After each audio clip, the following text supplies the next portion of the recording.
ഇരുനില വീടെടുക്കുന്നവരെ സംബന്ധിച്ചിടത്തോളം മുകളിൽ ഫസ്റ്റ് ഫ്ലോറിൽ വലിയൊരു ബാൽക്കണി താഴെ കൊടുത്ത അതേ അളവിൽ തന്നെ ബാൽക്കണി മുകളിൽ പ്രൊവൈഡ് ചെയ്യാറുണ്ട്. അത്തരം ബാൽക്കണി കൊടുക്കുന്നത് ഒഴിവാക്കിയിട്ട് എങ്ങനെ നമുക്ക് യൂസ്ഫുള്ളായി ഉപയോഗപ്പെടുത്താം എന്നുള്ളതിനെ കുറിച്ചിട്ടാണ് ഞങ്ങളിപ്പോൾ ഇവിടെ ചെയ്തിരിക്കുന്നത്. ഈ ഒരു ഏരിയ വരുന്നത് സിറ്റ് ഔട്ടിൻ്റെ ഏരിയ ആണ്. ഗ്രൗണ്ട് ഫ്ലോറിൽ സിറ്റ് ഔട്ടിൻ്റെ ഏരിയ ആയിരുന്നു ഇത്. അപ്പോൾ നമ്മൾ സിറ്റ് ഔട്ടിൽ നിന്ന് ലിവിങ്ങിലേക്ക് പോകുന്ന ഭാഗം മുകളിലെത്തുമ്പോൾ ഇത് നോർമലി ഇവിടെ ഒരു വോള് വന്ന് സിറ്റ് ഔട്ട് ബാൽക്കണി ആയിട്ട് മാറേണ്ടതായിരുന്നു. പക്ഷേ അത് ഒഴിവാക്കിയിട്ട് നമ്മൾ ഇവിടെ ചെയ്തത് ഈ സിറ്റ് ഔട്ടിൻ്റെ പാർട്ടും കൂടി ഫസ്റ്റ് ഫ്ലോറിലെ ഹാളിൻ്റെ പാർട്ടായിട്ട് ഉപയോഗപ്പെടുത്തേണ്ടത്. അങ്ങനെ ചെയ്യുന്നതിലൂടെ നമുക്ക് ഈ ഒരു പാർട്ട്, അതായത് ഇവിടെ നമ്മൾ വലിയൊരു ലോങ് വിൻഡോ ആണ് ഇവിടെ ഉദ്ദേശിച്ചത്.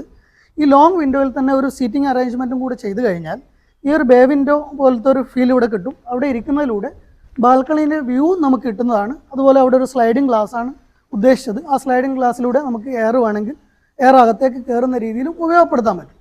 ഇങ്ങനെ ചെയ്യുന്നതുകൊണ്ടുള്ള ഒരു ഉപകാരം എന്താണെന്ന് വെച്ച് കഴിഞ്ഞാൽ, ഇത്രയും വലിയൊരു സിറ്റ് ഔട്ട് ഇവിടെ ഫസ്റ്റ് ഫ്ലോറിൽ ഓപ്പണായി കിടക്കുമ്പോൾ അവിടെ പക്ഷികളും അതുപോലെ മറ്റെന്തെങ്കിലുമൊക്കെ വന്ന് പൊടിപടലങ്ങൾ ഉണ്ടാവാം, പക്ഷികൾ വന്ന് കാഷ്ടിക്കാം, അങ്ങനെ ഒരുപാട് വൃത്തികേടായി കിടക്കും.